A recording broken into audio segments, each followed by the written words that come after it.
Sir ఇక్కడ అదే అప్పుడు పేర్ని నాని గారు కూడా ఇండస్ట్రీ సంబంధం టికెట్స్ గురించి ఏమన్నారంటే, ఆంధ్రాలో ఏదైతే టికెట్స్ సేల్ అయితాయో అన్నీ ఒక ఆన్‌లైన్ టికెట్స్ గురించి మాట్లాడుతాను. పేటీఎం గాని, వేరే థర్డ్ పార్టీ యాప్స్ కానీ అన్నీ గవర్నమెంట్ కింద ఒక అప్లికేషన్‌లో వస్తాయని పేర్ని నాని గారు అన్నారు. ఇప్పటిదాకా అప్లికేషన్ అవుతానని ఇప్పటిదాకా ఆ అప్లికేషన్ అనేది ఇంప్లిమెంట్ చేయలేదని అంటున్నారు. గవర్నమెంట్ లేదు. గతంలో 5 ఇయర్స్ అప్పుడు 2, 3 వచ్చిన 2, 3 ఇయర్స్‌కి అప్పుడు పెట్టారు. అప్పటి నుంచి 2-3 ఇయర్స్ అండి మీరు మరి. ఆ! అదేదో సినిమా పవన్ కళ్యాణ్ వచ్చిందని ఎలక్షన్స్ ముందే కదా, అది దిల్ రాజు 1 ఇయర్ బిఫోర్ అది. అప్పుడే అప్లికేషన్ మేక్ చెప్పి ఎంతసేపు సార్ కోడ్ రాయడం గానీ? సరే రాసిండి అయితే ఇప్పుడు కూడా రాయండి అక్కడ. ప్రభుత్వం కొన్ని విధానాలు ఉంటాయండి. పేర్ని నాని గారు చెప్పారు కాబట్టి చెప్పారండి, అందరూ ఇంప్లిమెంట్ చేయలేదు. కోమటిరెడ్డి గారు కూడా చెప్పారు. ఏమవుతుంది? కోమటిరెడ్డి గారు చెప్పిన వెంటనే ఓ దిక్కుమాల పేపర్లు ఏదో రాశాడు, ఇది జస్ట్ తాత్కాలికమైన, తర్వాత మళ్ళీ 3 నెలల తర్వాత 4 నెలల తర్వాత రిలాక్సేషన్ వస్తుందని ఎగ్జాంపుల్ చెప్తున్నా. ఓకే, దాన్ని ఏమంటే తీసుకుంటారు మీరు? అంటే ఏమైనా ఇదే తాత్కాలిక ప్రయోజనాలా? లేదు లేదు. మరి ప్రభుత్వం కొన్ని పనులు చేస్తున్నప్పుడు ప్రజా శ్రేయస్సును ఆలోచించి చేస్తాయండి. అది ప్రజాప్రభుత్వాలు. ఇది రేవంత్ రెడ్డి గారు, జగన్మోహన్ రెడ్డి గారు, ఇప్పుడు చంద్రబాబు గారు. ప్రజాప్రభుత్వాన్ని మనం వ్యతిరేకించడానికి ఎవరండి మనం? అవును. ఇప్పుడు అట్ ద కాస్ట్ ఆఫ్ ఇండస్ట్రీకి లేదా అట్ ద కాస్ట్ ఆఫ్ ప్రజలు, ఈ 2 నిర్ణయాలు మీరు తప్పు పెడితే చెప్పండి, నేను మాట్లాడుతుంది దాని మీద. దీనివల్ల ప్రజలకు బెనిఫిట్ అవుతుందా లేకపోతే నష్టం అవుతుందా? టికెట్ నియంత్రణ వల్ల చెప్పండి. ప్రజలే కదా బెనిఫిట్. అవును, ప్రజలు బెనిఫిషరీస్. ఇది పెట్టిన 100 రూపాయలు ఎప్పటికి రావాలి? 10 రోజులు వస్తాయి. కానీ వీడికి లోపం బయట కదా, 10 అది తీసాడంటే తెల్లాసికి డబ్బులు ఇచ్చేయాలి. అవును, వన్ డే గేమ్ వీళ్ళు ఆడుతున్నారు. ప్రభుత్వం ఏం చేస్తుంది? నిదానమే ప్రధానం, 10 రూపాయలు సంపాదించుకోండి అని. ఎంతమంది బతుకుతారు? ఓ థియేటర్ ఉందనుకోండి, పక్కన పకోడీలు అమ్మినోడు నరేంద్ర మోడీ గారు చెప్పినట్టు, నెక్స్ట్ సోమాసాలు వేసిన వీళ్ళందరూ బతుకుతారు కదా. అది ప్రభుత్వ విధానం. నాతో పాటు 10 మంది అన్నది. వీళ్ళు మేమే లేదు నేనే అనేది పెద్ద ప్లోరల్. సరే, ఇక రేవంత్ రెడ్డి గారు కూడా షూటింగ్స్ గురించి మాట్లాడడం జరిగింది. సో తెలంగాణలో కూడా చాలా షూటింగ్స్ ఉన్నాయి. తెలంగాణ ఎక్కడ మంచి మంచి లొకేషన్స్ ఉన్నాయి, అక్కడ షూటింగ్ చేయండి. ఇంకోటి ఏంటంటే వేరే స్టేట్ నుంచి కూడా హాలీవుడ్ రేంజ్ ఆ తరహా షూటింగ్స్ కూడా ఇక్కడ ప్లాన్ చేయాలంటే మీకు ఎలాంటి ఇన్ఫ్రాస్ట్రక్చర్ కావాలి అది చెప్తే నేను మొత్తం అరేంజ్ చేస్తాను అన్నట్టుగానే రేవంత్ రెడ్డి గారు ఒక మంచి మాట చెప్పారు తెలంగాణ గురించి. అదొక గుడ్ సైన్ కదా సార్? మీరు ఆల్రెడీ రామోజీరావు కలిపడిపోయాడు కదా, మొత్తం ఎత్తేసాడు కదా, 10,000 ఎకరాలు ఎత్తేసి కట్టేశాడు కదా స్టూడియో ఇంటర్నేషనల్ స్టాండర్డ్కి. జరుగుతున్నా వేరే దగ్గర నుంచి కూడా వచ్చి ఇక్కడ షూటింగ్లో నేను.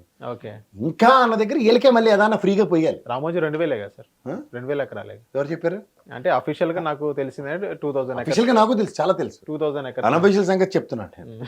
సో అంచేత ఉద్యమం టైంలో నాగాలు ఎట్టుకుని దున్నేస్తా ఉన్నాడు, ఎక్కడ ఉన్నాడో, ఇలాంటివన్నీ చూస్తూనే ఉన్నాం మనం. సో ఇవన్నీ జరుగుతున్నప్పుడు ఏంటంటే వాళ్ళకి అనుగుణంగా ఎక్స్క్యూజెస్ తీసుకున్నంతకాలం జరుగుబాటు అంత సుఖం లేదన్న దానికే కట్టుబడి చెప్తున్నా.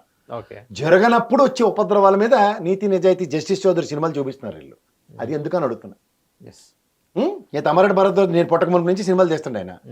ఈయన చదువుకుని రూర్కెళ్ళలో ఉద్యోగాలు చేసి మానేసి వచ్చి కూడా ఇండస్ట్రీ మీద కమిట్మెంట్తో ఉన్నాడు.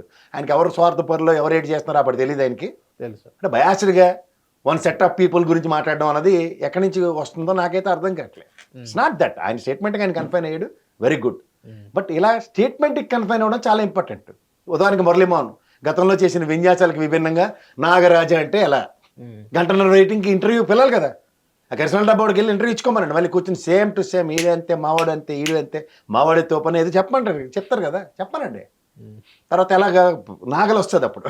సార్ ఇక్కడ ఇండస్ట్రీ అనేది ఆంధ్రాకి తరలి వెళ్ళిపోతుంది, దానికి రేవంత్ రెడ్డి గారు బ్యాక్ ఎండ్ వర్క్ చేస్తున్నారు, అందుకని ఇండస్ట్రీ మీద ఏంటండి ఇండస్ట్రీ?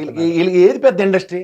అప్పన్నంగా ఇచ్చే ల్యాండ్లు గవర్నమెంట్ ఇక్కడ అంతే, జూబ్లీ హిల్స్, బంజారా హిల్స్లో 14 స్టూడియో మనం చెప్పాను కదా మీకు. ఏంటది? రియల్ ఎస్టేటా? గవర్నమెంట్లు మారిపోగానే వెసులుబాట్లు ఇచ్చి వచ్చేస్తాయా? ఈ 7 ఎకరాలు ఇక్కడ అన్నపూర్ణ స్టూడియో కింద నుంచి పైకి తవ్వేసి మొత్తం రోడ్లు వేసేసి కలిపేశారు కూడా. ఏం చెప్తారు వీళ్ళు? కొత్త ఏమైనా చెప్పండి, నేను చెప్తా. ఇప్పుడు ఏమైనా ఉంది? అమరావతి ఖాళీ ల్యాండ్, వీళ్ళకి స్టూడియోలు ఇస్తామని కానీ వెళ్ళిపోతారు. ఏముంది? ఈరోజు ఉన్న గడ్డర్లు 4 గడ్డర్లు బాతే వెనకాల గ్రీన్ మ్యాటే, పుల్లు ఆవులు గేదెలు, ఇలా దరిద్రం అంతా మన ఎత్తికేసి 1000 కోట్లు బడ్జెట్ రాస్తే జడ్డి వేదవులు లాగా మనం భరించి 1000 కోట్లట. సార్ ఇక్కడ కూడా ఆంధ్ర తెలంగాణ డిఫరెన్స్ చూపిస్తారు. ఇద్దరిని ఆంధ్ర రాష్ట్రం విడిపోయింది, తెలంగాణ విడిపోయింది. ఇక్కడ కూడా ఆంధ్ర తెలంగాణ భేదాలు చూపిస్తున్నారు సార్ ఇప్పటికీ కూడా. ఏమి అనకుండా, లేకపోతే నువ్వు తెలంగాణ వాడు అనుకుండా నన్ను ఆంధ్ర వాడు అనుకుండా ఏడన్నా ఉంటుందా? నన్ను తెలంగాణలో పుట్టి నేను నా బతుకంతా ఎక్కడైనా సరే నువ్వు ఆంధ్ర వాడు అని మాట్లాడుతుంటే కూడా భరిస్తున్నావు, ఏడు చేయాలి. అది కానే కాదండి. వాస్తవానికి ఏంటంటే ఇవన్నీ తాత్కాలికంగా అండి. End of the day larger ప్రాస్పెక్ట్లో ఏ స్టేట్ అయినా వాళ్ళ స్టేట్ని కన్విన్స్ చేసుకోవడానికి వెస్వ ప్రయత్నం చేస్తున్న ప్రభుత్వాలు. ఇవాళ తెలుగుదేశం ఎన్డీఏ కూటమి అక్కడ ఉండి ఇండస్ట్రీ తరలి రావడానికే 1000 కళ్ళుతో ఎదురు చూస్తూ ఉంటారు. అక్కడ ఎవరు అతీతం కాదు. ఇక్కడ ఇండస్ట్రీని ఎలా పరిరక్షించుకోవాలని వీళ్ళు కూడా 1000 కళ్ళుతో ఎదురు చూస్తుంటారు.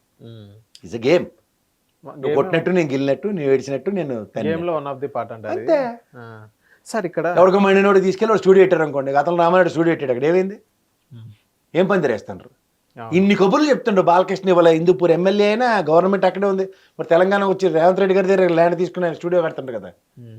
ఏమో సార్, మరి తెలుగుదేశం అక్కడ ప్రభుత్వం వచ్చింది మా వాళ్ళే అంతా మేమే సర్వం విద్య అని చెప్పి వెళ్ళి కట్టాలి కదా. పాలు ఎక్కడ ఇస్తారో ఆవును అక్కడే పాలు ఇచ్చి పిండుతారు. ఇప్పుడు ఊరవతల మీకు 100 ఎకరాలు ఇచ్చి ఆవులు పెంచుకోండి అంటే తీసుకొచ్చి పాలు సిటీలో అమ్ముతారా, లేకపోతే అక్కడే పాలు పిండి కూర్చుని చెట్లకు నీళ్ళు పోయడం వల్ల పాలు పోతారా? అంచేత వాళ్ళకి ఎక్కడ పిండాలో తెలుసు, ఎక్కడ ఎత్తుకోవాలో తెలుసు. ఇక్కడ ఈ వంక చూపి అక్కడ అప్పనంగా ల్యాండ్లు ఎత్తుతారు.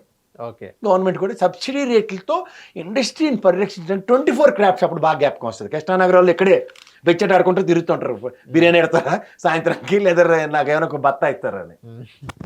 సార్ ఇక్కడ మనం చూసుకున్నట్లయితే ఇండస్ట్రీ వాళ్ళు వాళ్ళ సొంత రేట్స్ కోసమే, వాళ్ళు స్వలాభం కోసమే గవర్నమెంట్ దగ్గరికి వెళ్ళారు మీరు అన్నారు. సేమ్ అదే ఇండస్ట్రీ వాళ్ళు సార్ ఇప్పుడు థియేటర్కి వెళ్ళిన ఒక వ్యక్తి కానీ ఒక ఫ్యామిలీ కానీ పాప్కార్న్ ఈజ్ అన్ ఎమోషన్. అదే పాప్కార్న్ మీద 18% GST అని ఎందుకు వేస్తారని ఒక్కరు కూడా వీడియో తీసి కూడా క్వశ్చన్ పరిస్థితి మనం చూస్తున్నాం కదా. సో దానికి మీరేమంటారు సార్? థియేటర్లన్నీ వాళ్ళ చేతుల్లోనే ఉన్నాయి కదా సార్. దిల్ రాజు గారు, అల్లు అర్జున్ గారు, నాన్నగారు వాళ్ళ దగ్గర కబందాస్తాల్లో పట్టుకుని ఉన్నారు.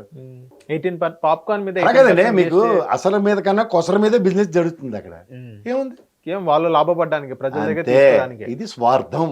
ఓకే, ఈ స్వార్థానికి ఇండస్ట్రీ అని పేరెట్టి 24 క్రాఫ్ట్స్ అని జడ్డి మూలకం కబుర్లు చెప్తుంటే ఎరుబోగులలో మనం వింటున్నాం. హిట్ టీవీ యాప్ ని డౌన్లోడ్ చేసుకోండి. ఇందులో short news, live news, entertainment movies అన్ని అవైలబుల్ గా ఉన్నాయి. Please download Hit TV app. Hit TV app. Hit TV యాప్ని ఫ్రీగా డౌన్లోడ్ చేసుకోండి.